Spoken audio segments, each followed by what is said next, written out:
It's pretty extraordinary that we, select group of human beings, because of whatever touched us at some point in our lives, are able to sit in a room and come together and actually talk about saving the planet. I mean, it's so almost extraterrestrial.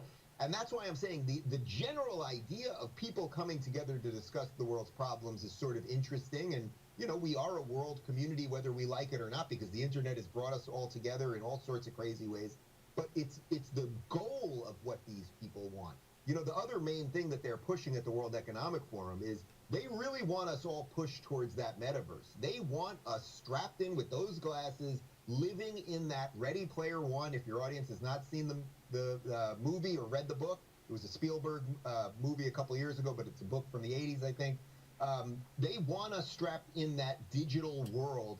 And in essence, we are just the battery. Our carbon bodies are the battery for the digital world. You should also watch The Matrix. I was going to say, this is literally There's The a Matrix. whole bunch of stuff. Literally, It's The Matrix. Yeah, wow, fair income. We're all Keanu Reeves now. Are you Neo? Are you Neo? But go to the original Matrix, and you can basically figure out what the World Economic Forum is trying to do to us. Well, yeah, it's quite bizarre. The World Economic Forum laid out some of those problems in its Global Risk Report. It warns that COVID-19 and the war in Ukraine have thrust the global economy into different times. It says, quote, the resulting new economic era may be one of growing divergence between rich and poor countries and the first rollback of human development in decades. Just last week, the World Bank warned of a possible global recession. I imagine that will be one of the topics that they'll be talking about. I think you said it right. It's a creepy event. I mean, these are people that claim to be wanting transparency and openness, but as we discovered this week in our reporting earlier, they hide their own finances, both for the World Economic Forum and for the Klaus Schwab Foundation.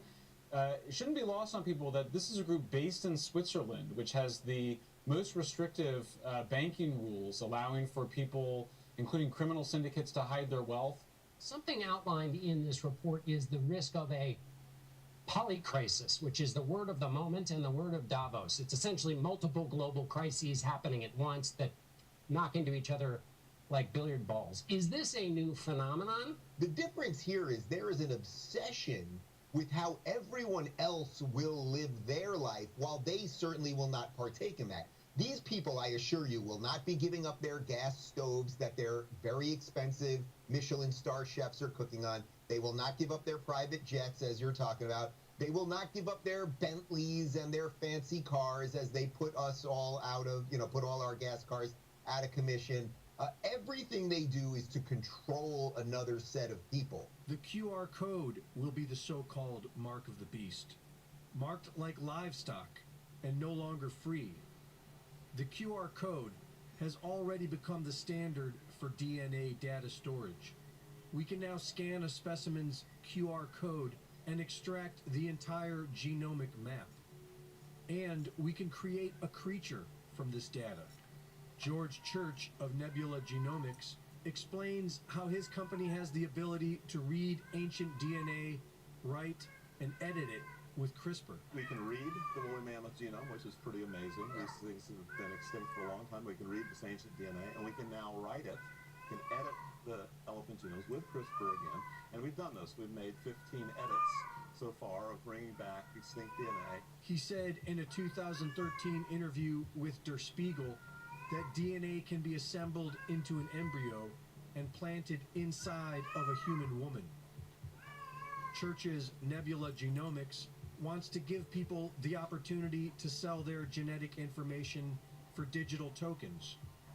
And he has Hollywood's Morgan Freeman to help promote and normalize his radical modern-day Frankenstein work.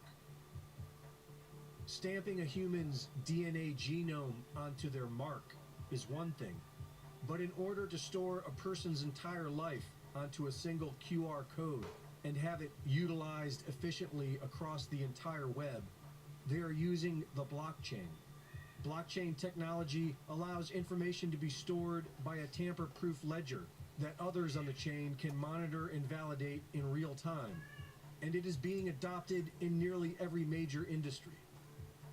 With the help of big pharma and the media, the bankers are corralling everyone inside their rentals, wired up to the Internet of Things, with a QR digital ID that holds their entire DNA genome on the blockchain and managed by artificial intelligence, just as the Rockefeller Foundation announced in their 2020 publication, Mapping an AI Future, and the UK Ministry of Defence in their 2021 publication, Human Augmentation, The Dawn of a New Paradigm. Marked like livestock and no longer free.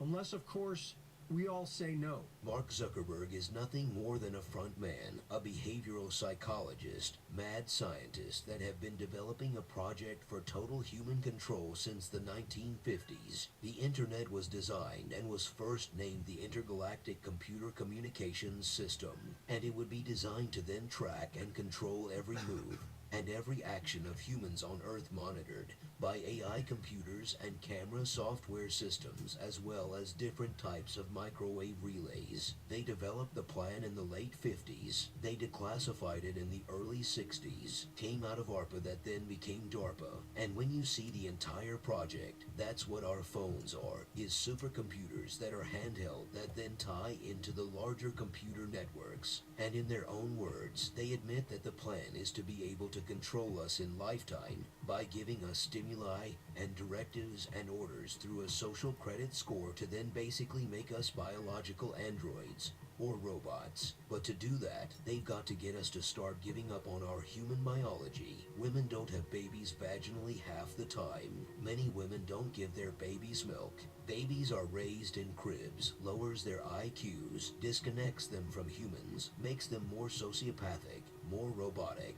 The entire project's aim is to make life so ugly, so horrible, to put us in environments so disgusting that we reject the third dimension and beg to have a chip put on our brains, a wire plugged into our gray matter VR goggles on our heads. And again, the message is, oh, this world's so ugly and horrible, this is your blanket, this is your pacifier, this is going to comfort you, not your mother, not your father, this artificial bag, this artificial universe we're going to throw over your head. And that's what you do when you capture enemy soldiers and you want to demoralize them. You put a bag over their head for a couple of days, you tie them up, you can find them in small spaces, and then now they've been broken down. They're ready to follow your orders. You're now under their control. This is all tactics that cults use, and the globalist mad scientist cult is the biggest and most powerful of them all, and they want to make human beings a commodity. They want to force us into the metaverse, make us go to court via Zoom, make people go to school via online quote learning, and then, oh, sorry, this class is only VR. We're not going to offer it in Zoom or in FaceTime or in Skype. This is all admitted. And then once you're in the metaverse, you can also be surveilled. You can also be bombarded. You can also be manipulated. And you can also be cut off from the metaverse via the social credit score system. If you don't behave and act the way they want you to, you're literally putting yourself in an artificial environment that they control, and through the optic nerves, plugging your brain into the internet. VR goggles are a plug for your brain. Google glasses are a plug for your brain. All of this takes you into their system and puts a false reality over your eyes so they can begin to bring you out of the third dimension, because the third dimension is the launch point to the wider universe. They want to take you out of God's cathedral and this incredible interface with higher consciousness and the infinite and divine, and bring you into a silicon cage, a system they've created. They tell you that carbon is evil. They tell you that all carbon life forms are bad.